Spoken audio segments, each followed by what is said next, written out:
सोनपुर गांव के सुखदेव चचा इस साल बहुत परेशान थे। उनकी 2 बीघा जमीन थी जिसमें उन्होंने धान की खेती की थी।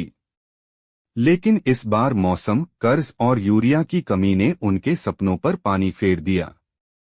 धान की रोपाई के समय ही गांव में यूरिया की कमी हो गई थी। सरकारी गोदाम पर लंबी लाइनें लगी थी। सुखदेव चचा और उनके मित्र राम खेलावन कका भी सुबह सुबह वहां पहुंचे, लेकिन गोदाम खुलते ही माफिया के लोगों ने यूरिया के बोरे खरीद लिए। चचा खाली हाथ लौट आए। ये यूरिया की कमी हमारी फसल बर्बाद कर देगी।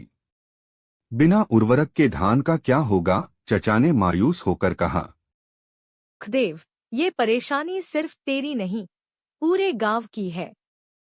हम जैसे छोटे किसान ही इसका खामियाजा भुगतते हैं, कका ने गहरी सांस लेते हुए जवाब दिया। खेत किसी तरह संभले थे, लेकिन अचानक आई बेमौसम बारिश ने रही सी कसर पूरी कर दी। फसल पानी में डूब गई। सुखदेव चचा का पूरा परिवार यह नजारा देख रहा था। भगवान, अब क्या करेंगे? गुड़िया की शादी सिर पर है और फसल बर्बाद हो गई, चचा की पत्नी ने रोते हुए कहा। सुखदेव चचा ने पिछले साल सहकारी बैंक से 50,000 रुपए का कर्ज लिया था। अब बैंक वाले बार बार आकर धमका रहे थे। अगर समय पर कर्ज नहीं चुका पाए तो जमीन नीलाम कर देंगे, बैंक का मैनेजर कह गया था। चचा के लिए यह एक बड़ी चोट थी। जमीन उनकी पहचान थी, उनकी मेहनत का नतीजा। इन सबके बीच गुड़िया की शादी का प्रस्ताव आया। लड़का पढ़ा लिखा था, लेकिन शादी के लिए 1 लाख रुपए का खर्च अनुमानित था। यह सुनकर चचा की हालत और खराब हो गई।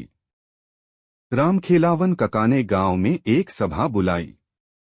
उन्होंने कहा, अगर हम सुखदेव की मदद नहीं करेंगे तो किसका करेंगे?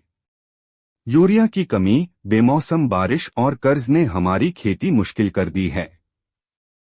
लेकिन गांव की एकजुटता बड़ी से बड़ी समस्या को हल कर सकती है। गांव वालों ने मिलकर मदद करने की ठानी। किसी ने चावल दिया, किसी ने दाल और कुछ ने पैसे जुटाए। राम खेलावन कका ने बाजार से सस्ता यूरिया खरीदकर सुखदेव के खेतों में डलवाया, जिससे फसल कुछ हद तक बच गई। गुड़िया की शादी सादगी से हुई। गांव के सभी लोग बारातियों का स्वागत करने में जुट थे। शादी के बाद राम खेलावन कका ने चचा से कहा, कर्ज चुकाने का बोझ अकेले मत उठाओ। अगले साल हम मिलकर बटाई पर खेती करेंगे। फसल का मुनाफा तेरे कर्ज चुकाने में मदद करेगा, और जब तक कर्ज चुक न जाए हम तुझे अकेला नहीं छोड़ेंगे। यह कहानी सिर्फ सुखदेव चचा की नहीं, बल्कि हर उसकी है जो प्राकृतिक आपदाओं, कर्ज और सरकारी तंत्र की अनदेखी से जूझ रहा है। लेकिन गांव की एकता, राम खेलावन कका जैसे दोस्तों का साथ और खुद पर भरोसा कभी हारने नहीं देता। अगर हम साथ हैं तो हर मुश्किल का हल है।